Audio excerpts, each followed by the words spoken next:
Now let's look at intuition.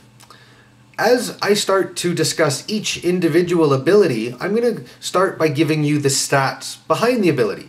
This gives you some information and insights to better understand it before we delve into the further understanding of it, the ways to develop it, and whatnot. So in this case, the ability itself is called intuition. Someone actively using the ability is called an intuitive. The category that the ability falls under tends more to feeling-based and knowledge-based, but very much associates with sense-based as well. And its primary manifestation is generally insights, impressions, and what we would normally call instincts. Now, first off, what I mean when I say someone actively using the ability, I mean someone who is actively using the ability. As we said in the definition, we're looking for a defined effect.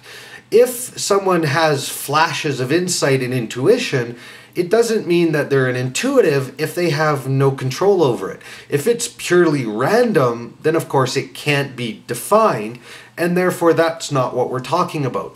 So to actively use the ability means that you have a level of control over it, that you can have some say in how it works.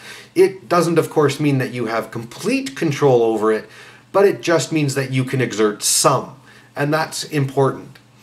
Now, intuition, as has been said many times throughout the rest of the course, is one ability that everyone does possess, although, like everything else, everyone possesses it to different levels.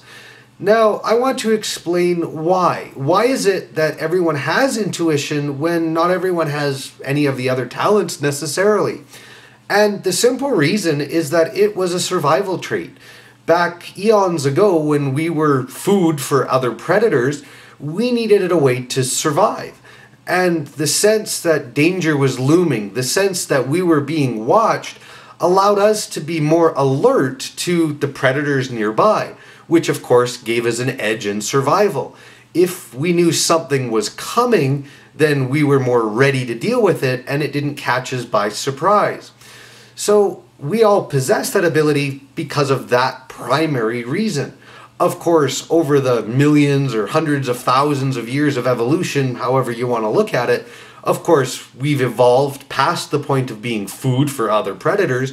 And of course, intuition itself has evolved right along with us. But it sort of deviated because it became more powerful and different people possess it now in different forms and to different abilities, where in the beginning I truly believe it was more systematic, it was more standardized. So that's important because, again, just because everybody has it doesn't mean we all have it the same way. And it doesn't mean it's always used in the same way either.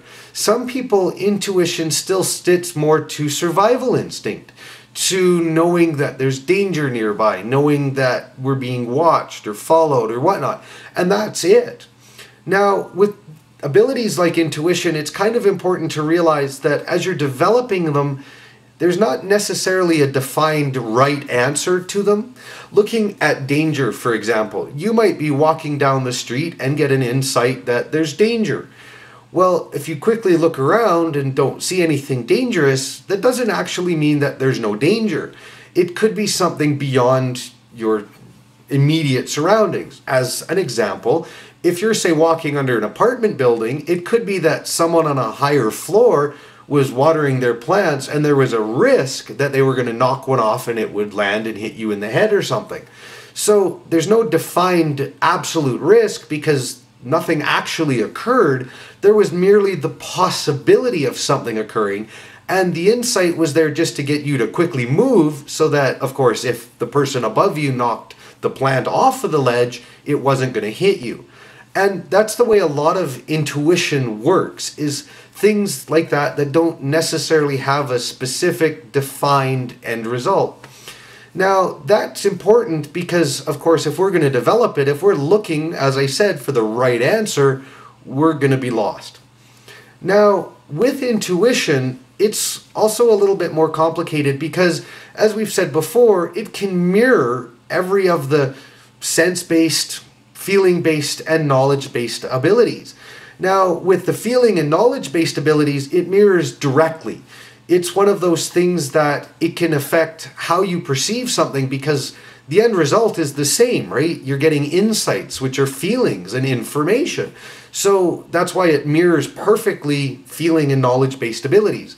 With the sense-based abilities, it's kind of like the description we gave earlier with the clairvoyant and the intuitive, that a clairvoyant receives pictures that they then translate into information, where the intuitive can get information and then translate that into a picture. Well, what's happening is that we get the intuitive information, but if we're not receptive to it, if we're not really willing to accept that channel of knowledge, but we are more willing to, say, receive clairvoyant impressions, whether we have the ability or not is really irrelevant. It's about getting the information through. So what happens is then that information is converted into a picture simply because we're more receptive to it. Now, to understand how that works, when I was in elementary school, I remember having to write poems in the shape of whatever we're writing a poem about. So if I was writing a poem about an apple, I'd have to make the words form a picture of an apple. If it was about a Christmas tree, then of course the idea was to write it in the shape of a Christmas tree. So that's one way. Another is if you look at novels and whatnot, as we're reading information, we're creating pictures in our head. Our imagination kind of kicks in to fill in the scenery, if you will. Well, that's the same process that's occurring when intuition is being used to create a picture. Now, it can do the same thing with the other sense-based abilities in different ways. Of course, most of them are simply translation effects, like taking a recorded audio clip and using that to give us audio information, right? It's just like listening to music or a tape. There's information that's converted into auditory signals so that we pick them up that way. Now, remember, the only reason we're doing that is because it's an open channel. Now, with that, because if we have the actual ability that that information is using to come to us, then it can also help develop that ability. If we are indeed clairvoyant and we're using clairvoyance as a way to interpret intuitive information, then of course it helps us to develop the clairvoyance because we're using it. Now, as I said, it doesn't actually require that you have the ability, and that's why it's so important not to label. Because even if you truly have no clairvoyant talent, but you are receptive to clairvoyance simply because of your trust, because of the will part of what you need to make it all work, then of course you're going to use it. And there's no ability in there, it's just the receptive channel. And that's vitally important because, of course, if you're trying to develop clairvoyance and you're really intuitive, it's not going to work. But it's also important because some things work better to develop our abilities. If we use intuition directly to try and develop intuition, we may find that we have different levels of success. It may work really well or may not work at all. As we work to develop clairvoyance, it may be that that actually helps us develop intuition even though we don't have clairvoyance. And that's the problem. And the reason is because any of the abilities that intuition can mirror, it can also use the same tools to develop that ability to develop itself. So there's a tremendous amount of overlap with intuition.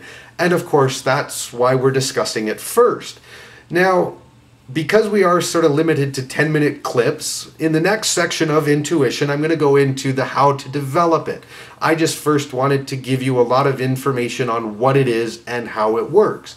So stay tuned for the next clip to learn more about developing it itself. Enjoy it.